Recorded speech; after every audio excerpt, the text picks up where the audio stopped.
Pansamantala lamang pero nakalabas na ng kulungan si dating COMELEC Chairman Benamin Abalos Sr. Yan matapos siyang payagang makapagpiyansa para sa kasong electoral sabotage. Mula sa punong tanggapan ng Southern Police District, nakatutok live si Julius Segovia. Julius. Mike, matapos nga ang 8 buwang pagkakapi dito sa Southern Police District, pansamantala na munang nakalaya si dating COMELEC Chairman Benamin Abalos matapos nga makapagpiyansa ng 1 milyong piso sa kasong electoral sabotage. Habang hinihintay ang release order mula sa Pasay City RTC Branch 112, isa-isa nang inilabas ang mga gamit ni dating COMELEC Chairman Benamin Abalos Sr. sa detention facility at ikinarga sa kanyang sasakyan. Pasado alas 4 ng hapon nang matanggap ni Abalos ang release order. Nagpiyansa si Abalos ng 1 milyong piso para sa 2 counts ng electoral sabotage matapos katigan ng korte ang bail petition niya. Paglabas ng detention facility, nagpaalam si Abalos sa mga batang nakatira sa loob ng SPD compound.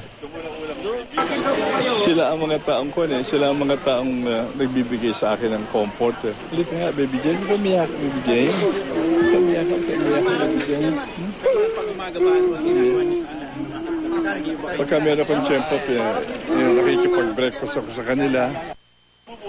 Sa 7 pahinang desisyon ay pinalabas ni Presiding Judge Jesus Mupas. Pinayagang makapagpiyansa si Abalos dahil sa kanyang kalusugan. Pero sabi ng korte, hindi nangangahulugang mababasura na rin ang electoral sabotage case laban kay Abalos. Paano lang ulit yung mga dahilan? Bakit lang? Due to his advanced age at saka health condition. Those are 2 of the considerations given by the court. Wala namang inaano pa kasi ito naman for bail purposes lang. Wala pa yung merits. Guilt is not yet established. Nagugat ang kaso laban kay Abalos sa umano'y dayaan noong 2007 elections sa North at South Cotabato. Pero si Abalos, kumpiyansa sa itatakbo ng kaso laban sa kanya matapos siyang makapagpiyansa.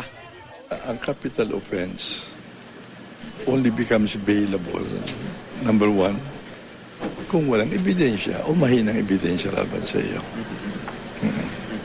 Pagka nagkaroon ka ng bail, iyon ang ibig sabihin nun. Hindi man daw naging madali ang 8 buwang pagkakapiit, nakatulong daw ito para maging mas malapit silang pamilya. Siyempre masaya kami buong pamilya. Nasa cloud 9 kami. Talagang hindi mapaparisan ng namin. Talagang very happy. I'm usually here 3 times a week just to have an early breakfast with him and to make sure na medyo masaya naman siya. Hindi pa raw nakakausap ni Abalos si dating Pangulong Gloria Arroyo na pansamantala ring nakalaya sa kasong electoral sabotage. Well, I'm happy for her kahit na paano, no? Nakalabas na siya at especially so na magkakaroon siya ng better... alam mo, iba yung nasa labas kaya ang feeling mo. Bago palayain, sinuri muna ng Regional Health Services ng PNP ang kalusugan ni Abalos. Dumating din ang kanyang personal doctor. Normal naman daw ang kondisyon ni Abalos pero payo pa rin nilang magpa-diagnostic check-up si Abalos. Nakausap ng GMA News sa telepono si Attorney Elvira Herrera ng DOJ. Nakatuwang ng COMELEC bilang public prosecutor sa kaso laban kay Abalos. Magsusumite sila ng motion for reconsideration kapag natanggap na nila ang kopya ng desisyon.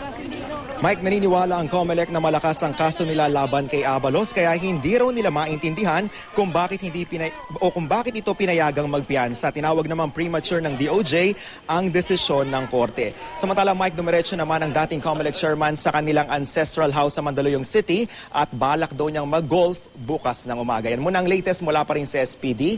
Balik sa iyo, Mike. Maraming salamat, Julius Segovia.